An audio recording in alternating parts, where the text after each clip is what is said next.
We have 3 inmates of that jail here tonight. The young and handsome one on the far end is the only young and handsome one. Which end? It's Mark Matthews, who's worked for the Sun since 1980. He has worked previously for the Wilmington News Journal, the Courier News in Bridgewater, New Jersey, covered the Persian Gulf crisis, graduated from Antioch College, attended University of Leeds, has been diplomatic correspondent since 1990. The eminence grise, très grise, on this end is Charlie Corddry. Charlie, I hardly recognize you without your makeup tonight. Who's our television star? I have the last say here, Brad. Well, I don't sign the checks, Charlie. Charlie, as I'm sure a great many of you know, has been on Washington Week in Review, public television's very popular show, which had been running since 1962. He went to American University, honorary degrees from a number of places. His reporting is taking him almost everywhere on Earth. So any question you want that's got a sort of fuzzy edge, try Charlie. Because, among other things, he's won the Gerald Ford Foundation Prize for distinguished reporting on national defense. He's a defense and foreign policy writer. Now, the eminence even more grise in the middle is Joe Sterne, who graduated from Lehigh, master's degree from Columbia. He's been on the Salt Lake Telegram, the Wall Street Journal, the Dallas Morning News. He's been London, bureau chief in London for the Sun, Washington Bureau, Bonn Bureau Chief, and at the moment wears the crown, which only 3 previous men have at the Sun. He's the editor of both editorial pages, morning and evening, which John Owens, Hamilton Owens, and Price Day, only those 3 had before him. And they are bringing us tonight, again, as we know, thanks to the Baltimore Sun, the 13th annual Baltimore Sun Foreign Policy Panel. And Joe will explain to you the machinery of questions and answers. Joe, it's yours. Thank you.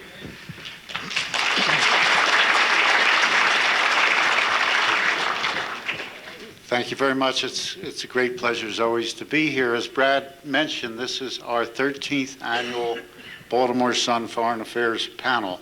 And in a way, we have come full cycle, because the first panel convened as we were awaiting Ronald Reagan's takeover of American foreign policy. So that we now have gone through 12 years of Reagan-Bush Republican foreign policy, and we're now about to launch into a brand new era. As we've done before, each of us will speak in turn, and then we'll be glad to take your questions. The first speaker will be Mark Matthews, who will deal with the diplomatic scene. Thank you, Joe. I'd like to give a quick overview of, can everybody hear? I'd like to give a quick overview of some of the foreign policy problems that will be confronting the incoming Clinton administration, and start with what happened today, which was the preparation of an ultimatum by Britain, France, the United States, and probably Russia. I haven't heard yet whether they've joined in, against Iraq, giving them 48 hours to remove surface-to-air missiles from the no-fly zone in southern Iraq, which had been set up to protect the Shiite population there. This is just the latest in a series of threats to Iraq, and there's almost become a ritual quality about them. The Iraq attempts of provocation, the United Nations gets fed up, lays down a threat, and Iraq backs down. The fact that it's coming right now points up a number of ironies, first of which is the fact that Saddam Hussein is outlasting George Bush in office and shows no sign of leaving anytime soon, despite optimistic predictions going back the last couple of years that he would survive a matter of weeks or months.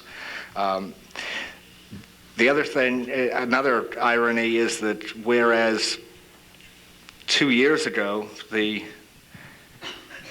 Desert Storm formation of the coalition and the war that followed were seen as a hallmark of a new world order where the world community would not tolerate aggression and would cooperate against it. In fact, Iraq has come to be almost the exception in international cooperation, where countries actually can join together to fight aggression. They haven't been able to come close to that kind of cooperation in combating the civil war in the former Yugoslavia. And whereas this was expected to set a kind of pattern, whereas the coalition against Iraq was going to set a kind of pattern for enforcement of international standards of behavior and rule of law, it hasn't. And it's really pointed up more than ever before the need for some kind of world policeman. President Bush said yesterday in his valedictory speech that the United States cannot expect to perform that role, and laid out a series of rules for military action that include having them limited in scope with a clearly defined mission. But the absence of a global policeman is becoming more and more evident, and I believe it's going to be the number one thing that's going to confront the Clinton administration. During the campaign, Governor Clinton spoke quite loftily of an administration that would encourage and nurture democracies around the world and support the progress of human rights. But before he gets to that point, there are certain minimum standards that people are going to expect to be met. And one of those minimum standards is that genocide cannot be tolerated, that borders can't be trampled with impunity, and that there can't be forced relocations or mass starvation. The end of the Cold War has removed the restraints imposed by the superpowers, whereby each superpower would support fairly repressive regimes within its own sphere of influence, and those regimes in turn would enforce stability on those regions. And what has happened since the end of the Cold War is that many parts of the world have kind of returned to a state of nature. And far from promoting human rights, what seems to be needed now is the more basic step of basic rules of the road, signposts, and quick enforcement of very minimum standards of behavior. The kinds of things that police are expected to do in a community like downtown Washington, D.C. And with the American experience in policing its own cities, it's rather difficult to imagine that the same kind of enforcement can be carried out on a world scale. The rules of the road are supposed to be fairly clear. When Europe was starting to fall apart last year, Secretary Baker spoke rather grandly of the CSCE principles, which included respect for borders and respect for minority rights. And these were principles that were supposed to govern the newly emerging states from the old Soviet bloc. Those newly emerging states paid due lip service to the principles and promptly got into nasty scrapes with their own populations and with each other.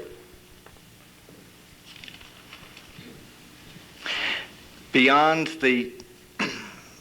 some kind of rules of the road, there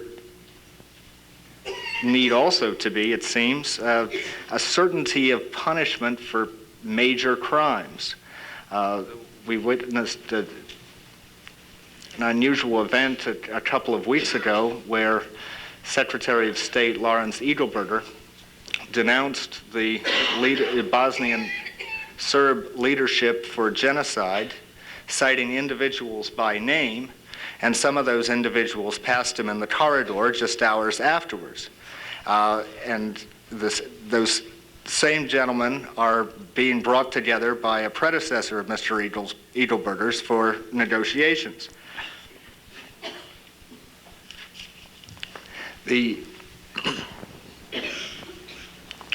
One of the results of the emerging closer relationship between the United States and Russia has been just recently the START II agreement to slash very deeply each side's supply of long-range nuclear weapons.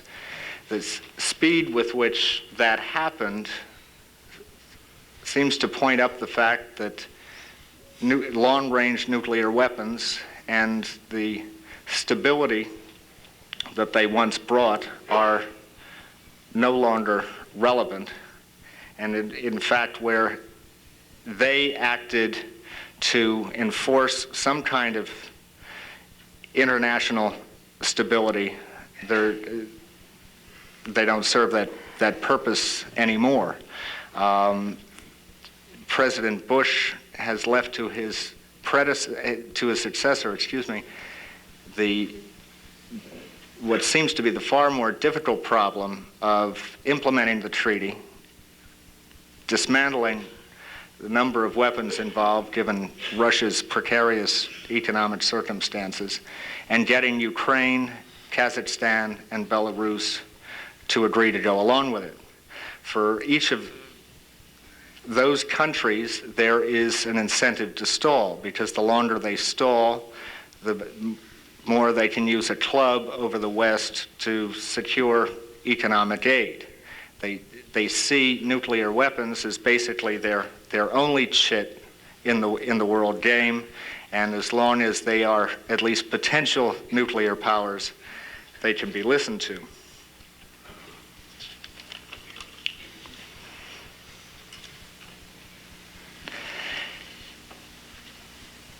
The fact that Ukraine, which is a country that's only months old, and Belarus and Kazakhstan as well, are potential nuclear powers, seems to point up, again, the need for some kind of world force to exercise control in the absence of the United States, and almost by default, that's fallen on the United Nations.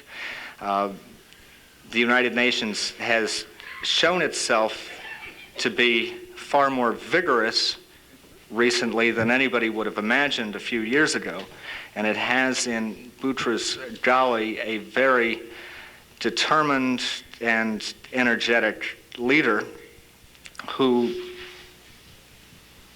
is willing to face down any member of the Security Council in public if need be. But the organization itself is plagued by mismanagement and in some cases corruption, and showed itself less than competent in Somalia, is having grave difficulties in Cambodia, and seems to be way out of its depth in trying to get humanitarian aid into Sarajevo and the rest of Bosnia.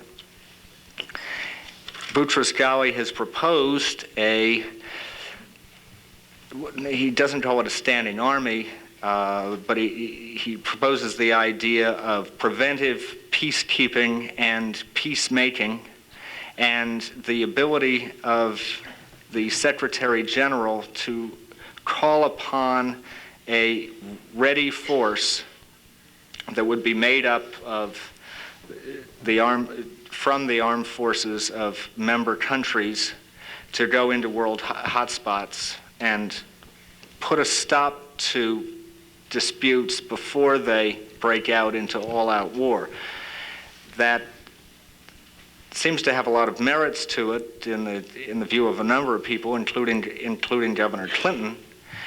But no matter how Governor Clinton may be inclined to go along with that, he's going to face severe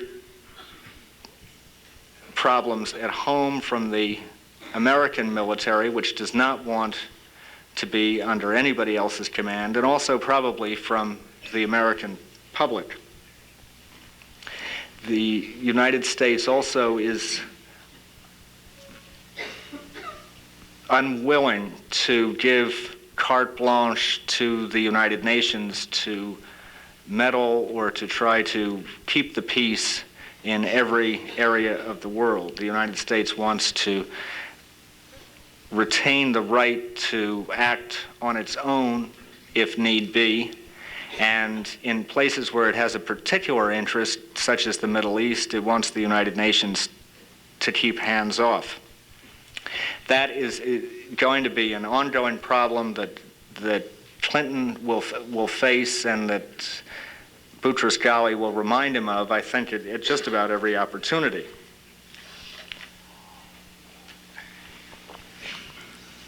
We don't know too much yet about what kind of foreign policy Governor Clinton will bring into office with him. We can only go by the experience of some of the people whom he has brought, and there is seems to be a disconnect between the backgrounds of some of the Clinton appointees and some of Clinton's campaign statements. On Yugoslavia, Clinton was far more forceful than President Bush during the campaign. But Warren Christopher, his Secretary of State, has a history of wanting to negotiate and wanting to settle disputes peacefully whenever possible, and has, in the past, as he did with Iran and trying to secure the hostages, gone to quite extraordinary and very creative lengths to do that. Whether that his skill in negotiating is what is really needed at this time for American policy, I guess we will see. Another top appointee is Anthony Lake, who resigned from Henry Kissinger's staff over the invasion of Cambodia. Mr. Lake was one of the most forceful of Clinton's advisors in pushing for a strong stand on Yugoslavia during the campaign. So his worldview seems to have changed a little bit, and indeed his own writings indicate that he has. But again, he is kind of an open question.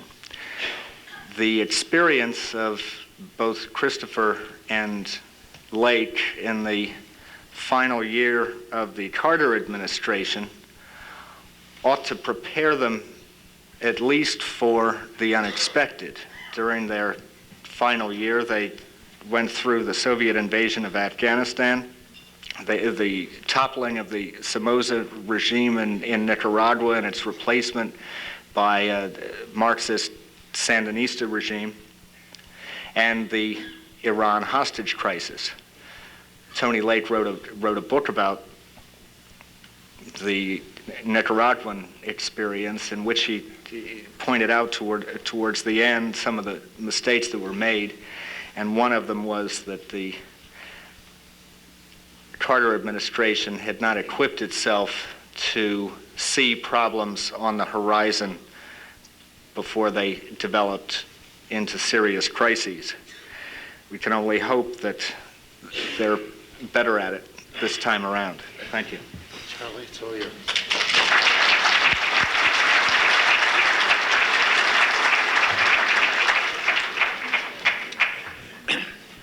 Thanks, Joe. Brad, ladies and gentlemen. When I heard Mark quoting the president as saying we're not going to be the world's policeman, I couldn't help but think of General Colin Powell's remark. People are always saying we're not the world's policeman, but I notice who gets called on whenever there's any trouble. And that's why General Powell's for a very strong military force, and why I think that he and some of the new people are going to have perhaps a minor collision in the next few weeks. But I was thinking, here it is only 13 months, as we sit here, since Mikhail Gorbachev quit being president of the Soviet Union because it had disappeared from under him.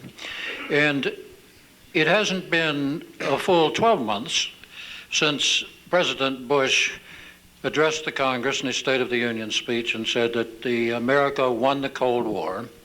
And there may be some hyperbole there, but I don't think we've taken as much credit as perhaps we are owed.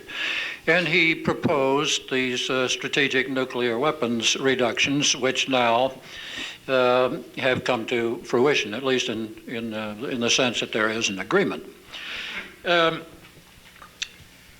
So the president ends his term, his one term, with 3 very important arms control agreements to his credit, 2 of them in the strategic nuclear field.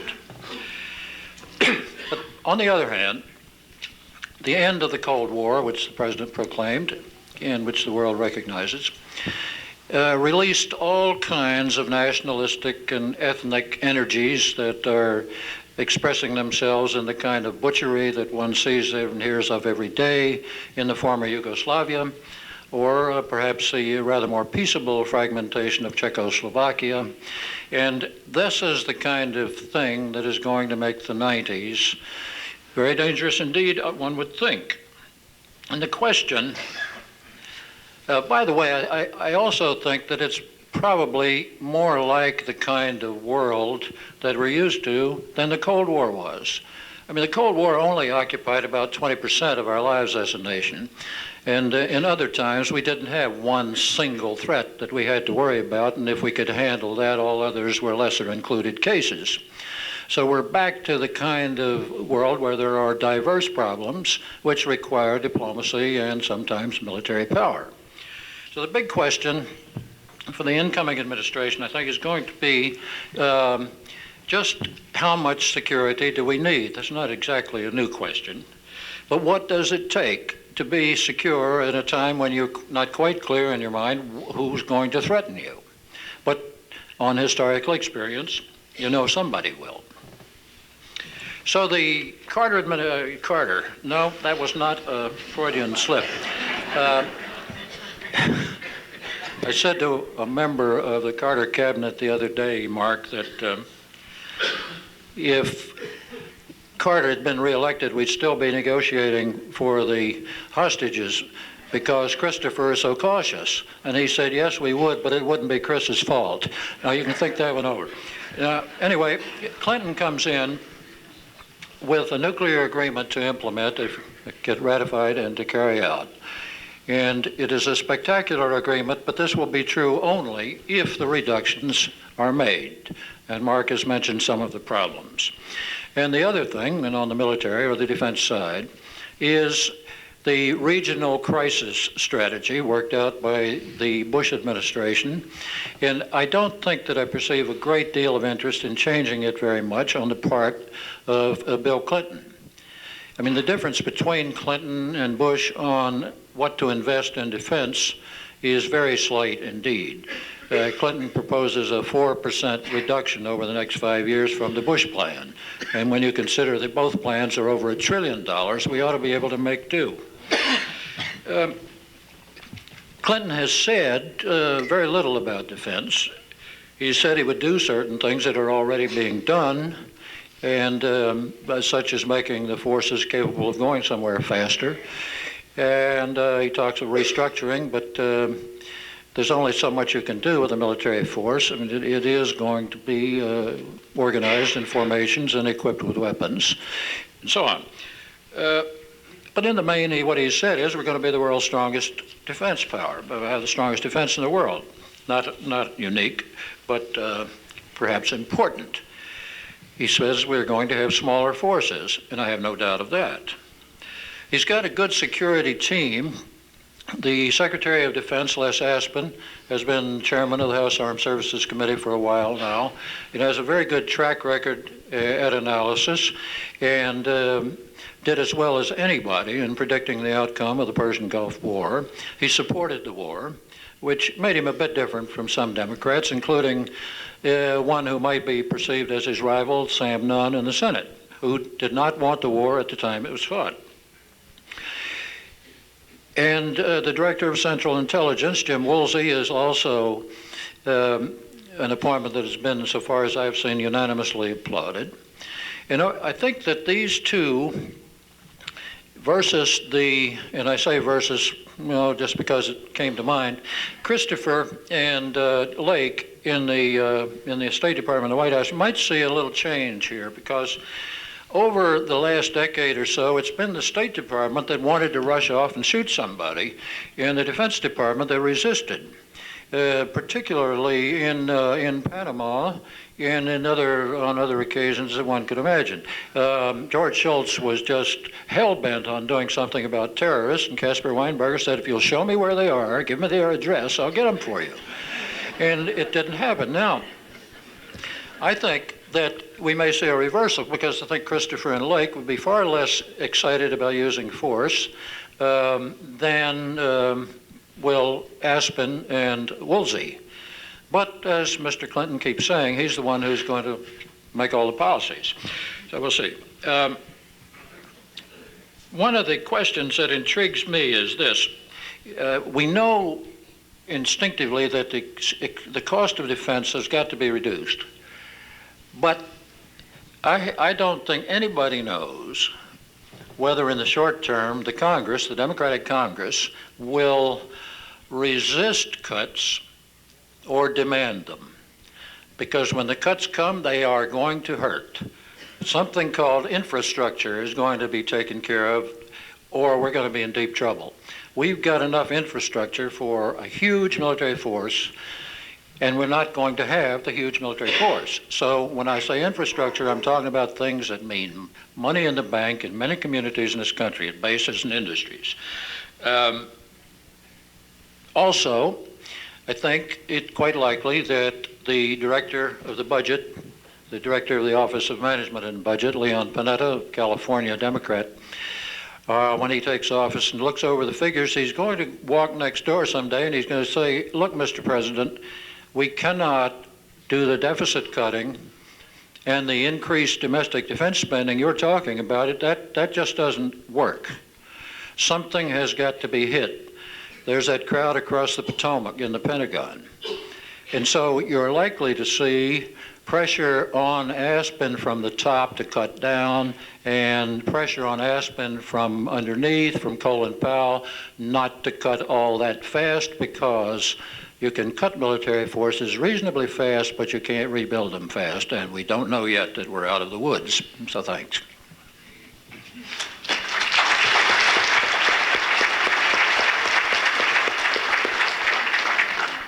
As is customary in these annual presentations, I'm going to talk about the dismal science a bit, about economics. And I do so with a certain amount of satisfaction this time, because we've gone through an election in which I think the American people learn more than they ever have before that economics is the essential underpinning of our security. We have reached a point where economics is almost the central theme in the way the world works and the way nations deal with one another.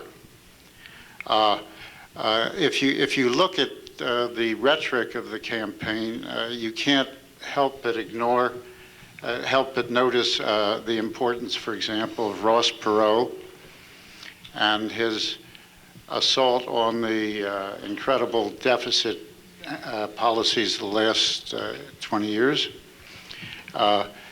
You had Bill Clinton giving at least rhetorical support to the idea that if we do not have a strong economy at home with skilled workers, with a good educational system, with a sound society, we will not be able to fulfill our leadership role in the world. I think this was at least an incremental change in the rhetoric of presidential campaigns, and I think when people look back on the 1992 election, this is one of the aspects that will certainly come to the fore.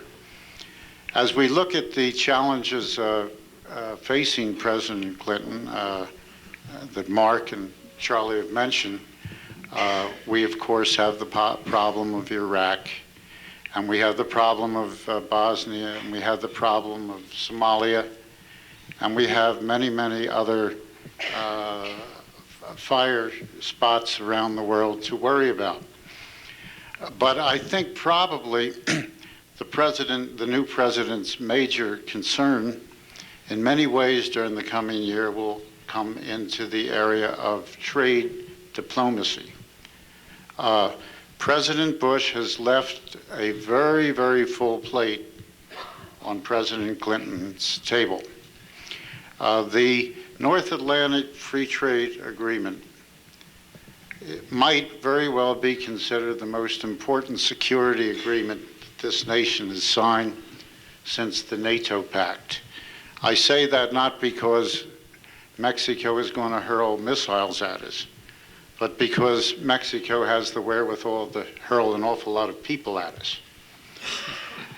And because we have to have a stable hemisphere if our own security is to remain. Now, as you look at this, as you look at the NATO, the NAFTA Pact, you see certain problems for a Democratic president.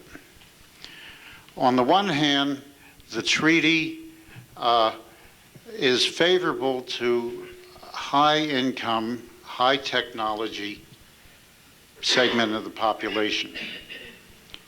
On the other hand, this is because by opening the borders and bringing the Mexican financial community within reach of our services sector, and we can probably create something like 300,000 new jobs, maybe 400,000 new jobs. On the other hand, a NAFTA treaty will be very detrimental to people engaged in tropical agriculture down south, sugar, citrus, and so forth. It's very detrimental to textile workers in North Carolina. And therefore, you're going to have an essential constituency of the Democratic Party very much opposed to the NAFTA agreement. And I think you're going to see a Donnybrook in this country, because you're going to have organized labor against it. You're going to have regional opposition to NAFTA. And it might well be that this is going to be the #1 fight of the year.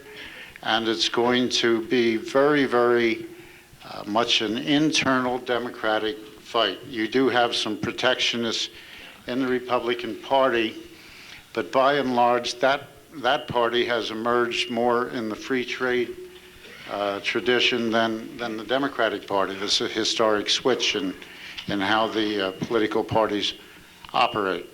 So I think we all should watch very closely what happens. As you look at the Clinton economic team and the trade team, you find a very mixed bag. Way over on the free trade side, you have the Secretary of Treasury, Senator Benson. You have probably Leon Panetta. You might even have the Secretary of Labor, Robert Reich, although that might surprise some of us. But on the other hand, you have Laura Tyson, the new chairman of the Council of Economic Advisors, whose writings in the field, I'm told, are very much in the stream of economic nationalism. She proposes that we subsidize selected industries so that they can compete head-to-head in a very vicious economic competition overseas. This is a very militant group within the administration, but they are at loggerheads with the Democratic Leadership Council, out of which President Clinton emerged. So we really don't know who's going to win. Will it be the protectionists or will it be the free traders? I was at a breakfast this morning with Chairman Lee Hamilton of the House Foreign Affairs Committee, who made the prediction that NAFTA would pass, but he said, as a practical politician, that a lot of people are going to be hurt. And the people who are going to be hurt exist. The people who will be helped exist only in theory. This is very important, so that when somebody's going to lose a job, even though that might be a smaller number of people, you're going to hear a lot more from the opposition than you will from this theoretical construct of jobs to be created in the future. The other trade issue that I think is at the core of American security and well-being is the General Agreement on Tariffs and Trade, which has been lagging now for 6 years, 7 years, and you've been probably hearing me talk about it for 5 or 6 or 7 years, and maybe I'll be talking about it for a few more. But the fact is that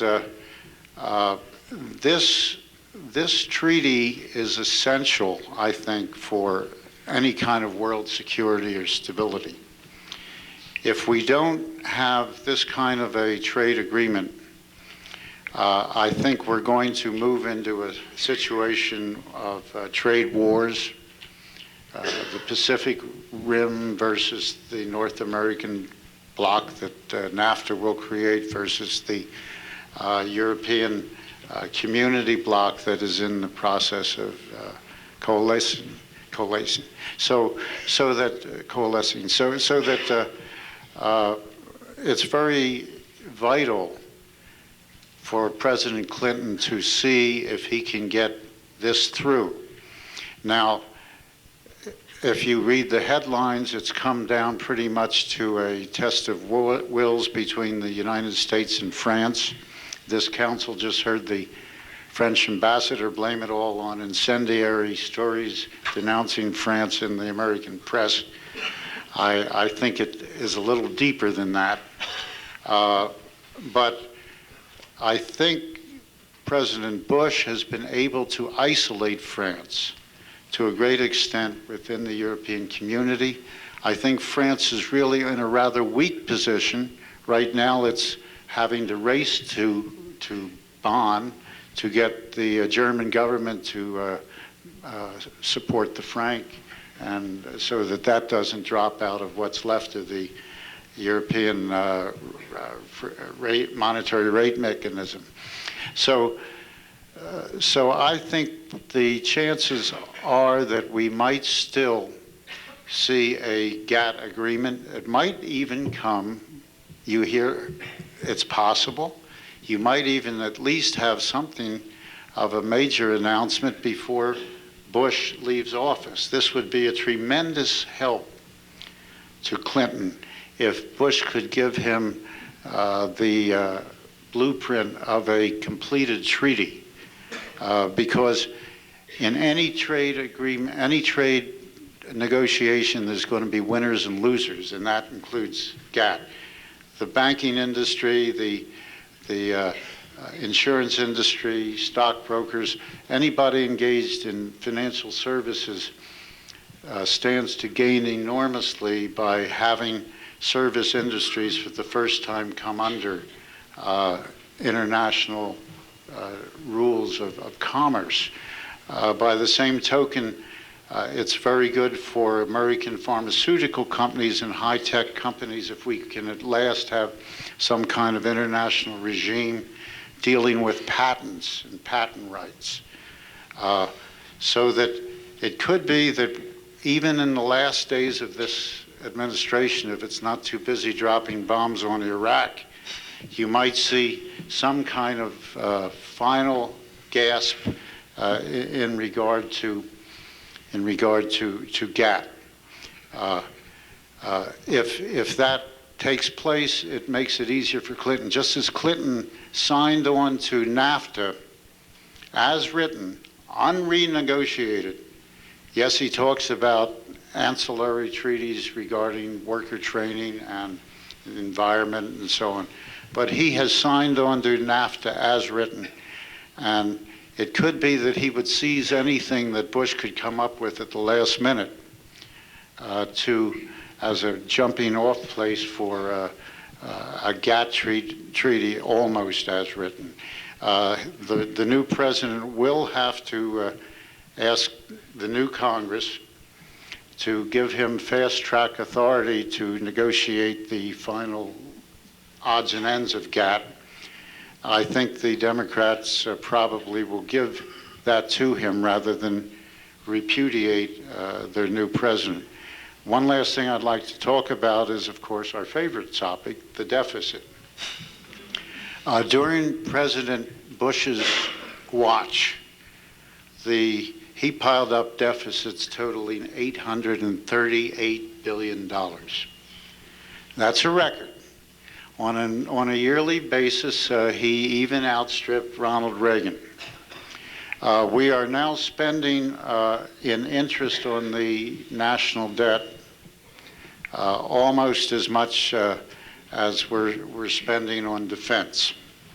And if the trends go on, we'll be spending a lot more. And one of the problems, of course, is that the debt reflects the American people's resistance to taxation. It reflects the political clout of the great power lobby to borrow and spend rather than tax and spend and dump this debt on the grandchildren. It reflects just the day-to-day craven qualities of some politicians who will not stand up and deal with the deficit. But I think the election, and I return to my first point, the election did bring this to the American people. I think the American people are alerted to the fact that their basic security, their basic standard of living is being undermined by irresponsible fiscal policy. And if Clinton can at least slow down the growth of the deficit, that'll be a major accomplishment. And at this point, I think it's our tradition to open the floor to questions. Dr. Bird has asked me to try to summarize these questions. I'll try to summarize them as long as the questions aren't 15 minutes in length. I will also urge you to keep to the subject of foreign policy rather than discuss the various lies and errors perpetrated by the Baltimore Sun. So, yes, sir. I have a question for Mark. Yes, sir. If the European community and the United Nations do not take a strong position against the atrocities being created in Yugoslavia, is there a danger that we will see ethnic cleansing type outbreaks in the countries formerly of the Soviet Union? The question is, if we don't take vigorous action in the Bosnian situation, could we see similar ethnic cleansing operations take place in the former states of the Soviet Union? There are some experts inside the government, dissidents within the Bush administration, who are afraid of that. The next expected stop for the Serbs, if in fact they secure the gains that they've made in Bosnia-Herzegovina, is expected to be Kosovo. And ethnic cleansing there will invite the Albanians into the war to protect the ethnic Albanians in Kosovo. What is being talked about is almost the Vietnam domino scenario, where you, if Kosovo blows, you basically get a full-scale Balkan war that could bring in Albania, Bulgaria, Turkey, and Greece, and that will almost certainly draw Western intervention. We're already seeing some kind of not ethnic cleansing, but something very close to it in Nagorno-Karabakh, between the Azeris and the Armenians. So I think there's probably a strong possibility of that. This morning, the New York Times came out and endorsed President-elect Clinton's handling of Boris Yeltsin and Prime Minister Major's request for meetings. Do you think he's handled it well, or do you think he's passed up a unique opportunity to meet these men on an unofficial basis before he has to address domestic policies back here in the United States? The question is, has President-elect Clinton passed up an opportunity to get together with Yeltsin early rather than postponing it for a more formal summit?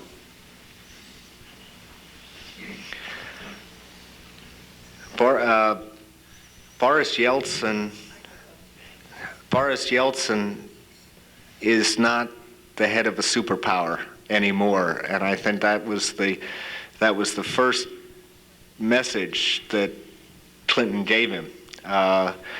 Russia is a big and powerful country, but it is more a supplicant nowadays, and fortunately also an ally and a friend, and not a major adversary. Clinton has spoken very strongly on assisting not only Russia but the other republics of the former Soviet Union.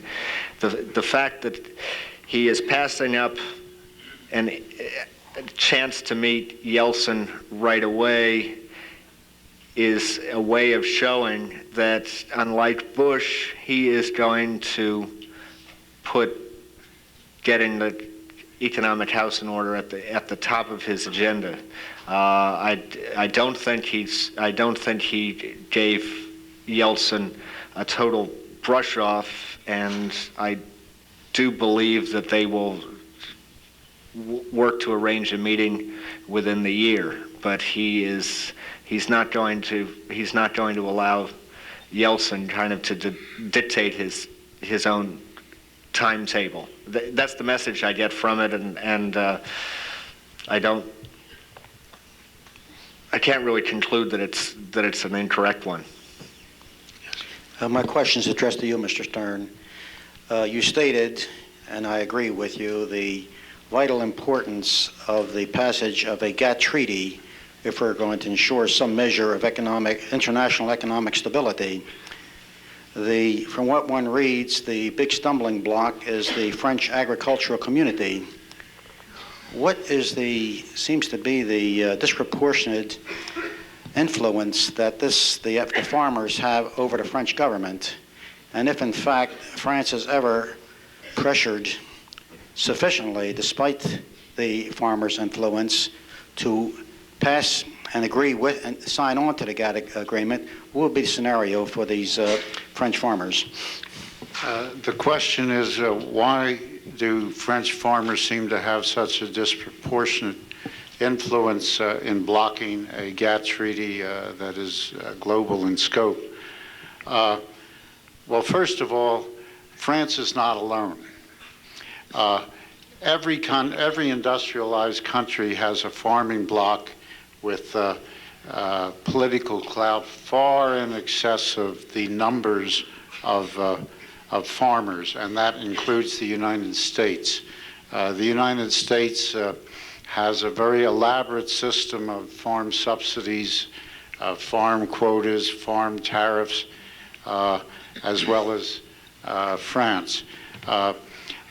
I would say this, that we and Australia and Canada and other members of what is known as the Cairns group of grain exporting countries have our own interest in opening up agricultural trade, because we are the bread baskets of the world, and this country makes an enormous amount of its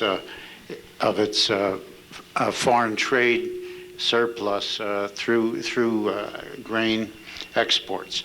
So that it's not just France. What gives France its special situation is that among the major countries in Europe, France has a larger agriculture population than many. It is an agricultural population that is romanticized as part of maintaining the true French atmosphere, the old French village and so forth. It also has many spin-off influences in distributors and processors of food and textiles and so on. You also have had the situation that in order to build the European community, you had to have a certain amount of grease, money, applied to various sectors of countries and also countries in general. And you have this very elaborate common agricultural policy in the European community that has grown to a point where the subsidies are quite ridiculous. The subsidies are so great that they penalize consumers, and certainly French industry has a great interest in having a GATT agreement. But you have a very weak Mitterrand socialist government now in France. They're approaching legislative elections in March. There's no expectation that the French government will do anything before those elections. If France is to be bypassed, it'll be through action of the European Community Commission, acting on the theory that no one country can have a veto, which is a matter of dispute. So that we have that kind of a situation. My guess is that after the French elections, the Germans will put enough pressure on the French to get the French to go along. And also, the United States is offering some last-minute concessions right now, so that actually we could have the outlines of a GATT agreement before anybody expects it. It's internal politics, and all foreign policy starts with local politics. Yes, please.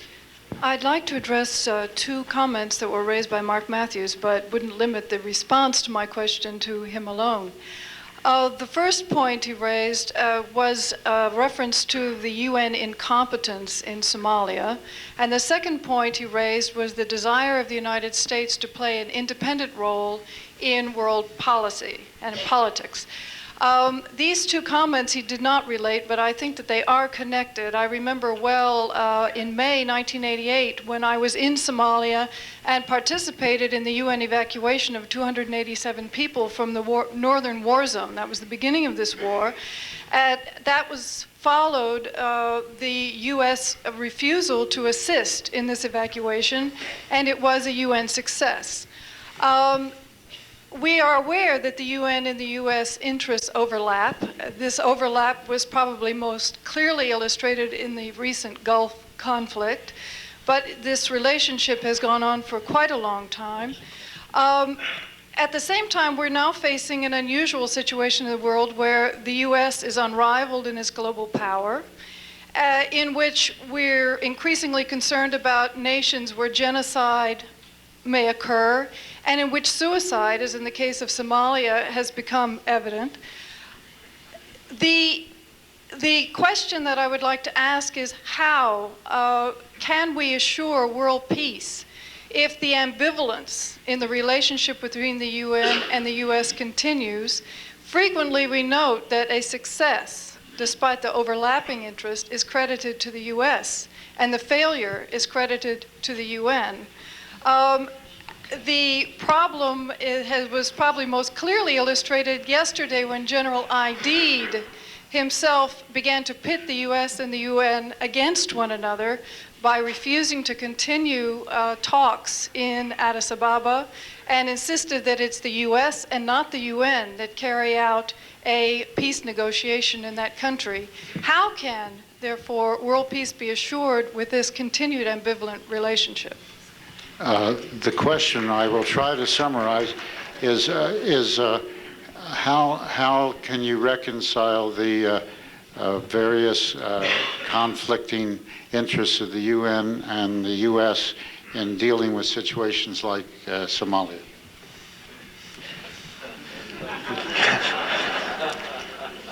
I wish I had the answer to it. I mean, I really think you put your finger on an important problem, and so much of what we've seen in recent months have been manifestations of just that problem. In Somalia, things got totally out of hand before the United States went in there. In former Yugoslavia, they are getting more out of hand every day, and there is clearly the need for the United States either to cede authority to the UN or to assume more authority on its own for addressing these problems before they become major crises. That's the only answer I can give you. Thanks to the sun for illuminating once again history of the world, running from the Pacific Rim to the new American unit, to the reintegrating Europe, to the disintegrating Soviet Union. You've done a splendid job, as always, and thank you very much.